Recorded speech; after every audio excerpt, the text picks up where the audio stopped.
हे उमापति, आपकी महिमा को कोई नहीं जानता। आपके संसार के रचिता और संहर्ता है। हे सदाशिव जी, सब देवताओं में आप ही का तो प्रथम स्थान है। आप जो सच्चिदानंद ईश्वर और सर्वज्ञ हैं तथा आपका नाम गोत्र भी नहीं है। अतः ऐसे भक्तों के ध्यान योग्य महेश योग्य पुरुष परमात्मा शंकर जी को नमस्कार है। जब इस प्रकार व्यास जी दंडवत और स्तुति करते हुए पृथ्वी पर गिर पड़े तो बालक प्रसन्न व्यास जी से बोले, हे योगिन, कहो क्या वर चाहते हो? तुम्हारा क्या अविष्ट है? वर मांगो। तुम्हें देने के लिए मेरे पास कुछ भी अधेय नहीं है। मैं तो सर्वदा भक्तों के ही वश में हूँ। तब परम योगी व्यास जी की आत्मा प्रसन्न हो गई। उठकर कहने लगे, हे प्रभु, क्या आप नहीं जानते कि मेरा क्या अविष्ट है? आप भगवान तो सबके अंतर्यामी है, सब कुछ दाता है। दैत्यों जैसी याचना मुझसे क्यों कराते हो? तब निर्मल चित्त वाले व्यास जी की ऐसी वाणी सुनकर बालक का रूप धारण किए महादेव जी पवित्र हंसी हंसते हुए इस प्रकार बोले, हे ब्रह्म देवताओं के मैं श्रेष्ठ, तुम्हारी इच्छा शीघ्र पूर्ण होगी, इसमें संदेह नहीं है। हे ब्राह्मण, मैं अंतर्यामी स्वयं तुम्हारे कंठ में स्थित होकर तुमसे इतिहास पुराणों का निर्माण कराऊंगा। तुम्हारी इस पवित्र अभिलाषा से कितने ही मनोरथ पूर्ण होंगे। यहाँ तुमने जो मेरी यह स्तुति की है, जो इस स्तोत्र को पढ़ेगा उसे विद्या बुद्धि धन संपत्ति पूर्ण लाभ होगा, अंत में मोक्ष का प्राप्त होगा।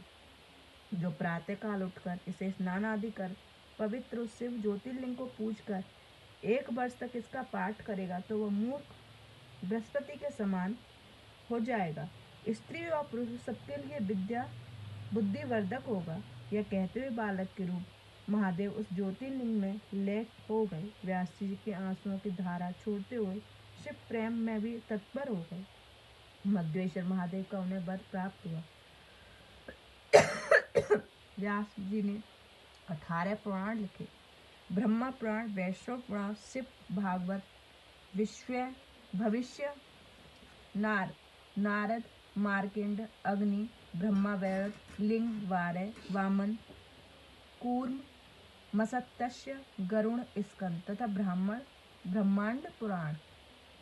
जो शिव इस यश को सुनता है और उसकी कीर्ति पुण्यों में वृद्धि होती है। सूत जी बोले, वेद मित्यम, अब आप इसका निर्वाचन कहिए। व्यास जी ने कहा, इस प्रकार इस प्रश्न को तो ब्रह्मा ने पुत्र तुंडी ने भी नंदिकेश्वर से किया था, जिसको उन्होंने वर्णन किया, और अब उसको मैं तुमसे सुनाता हूँ।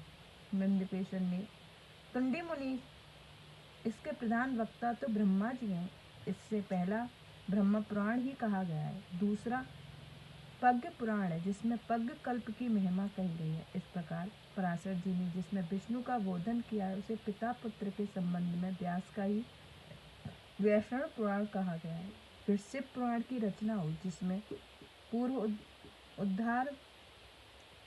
उत्तरार्ध 2 खंड हैं तथा जो संपूर्ण शिव चरित्र से भरा हुआ है। एक देवी भगवत पुराण है भी है, जिसमें भगवती दुर्गा का यशोगान हुआ है, परंतु उसे पुराण का पद प्राप्त नहीं हुआ। इस प्रकार नारद जी ने कहा यह नारद पुराण है, और 7वां मार्केंड पुराण, जो अग्नि योग से होने वाला अग्नि पुराण कहा गया, जिसमें भविष्य उपयुक्तियां हैं। भविष्य पुराण तथा इस प्रकार सब पुराणों के भाव पर सबका व्यास जी ने निर्माण किया। सबके चरित्र के अनुसार क्रमशः निर्माण हुआ। अब सब सत्यवती से उत्पन्न व्यास जी ने ही किया। फिर उन्होंने पुराण सहित और महाभारत की रचना की। कि ब्रह्मा, यह आश्चर्यदायक उत्पत्ति मैंने तुमसे कही है, जो सकारण है। इस कारण महानों के चरित्र के बुद्धिमान गणों को ग्रहण करते हैं। इस पर परम रहस्य को पढ़ने और सुनने वाले के सब पाप भस्म हो जाते हैं। यह ऋषि लोक का भागी होता है। इति शिव महापुराण 5वीं उमा संहिता का 44वां अध्याय समाप्त। जय गुरु जी, शुक्राना गुरु जी। ओम नमः शिवाय। सिद्धि सदाशिवाय। ओम नमः शिवाय। गुरु जी सब। ओम नमः शिवाय। शिव जी सदा सहाय। ओम नमः शिवाय। गुरु जी सदा सहाय। ओम नमः शिवाय। शिव जी सदा सहाय। ओम नमः शिवाय। गुरु जी सदा सहाय। जय गुरु जी, शुक्राना गुरु जी, अनंतम अनंतम शुक्राना।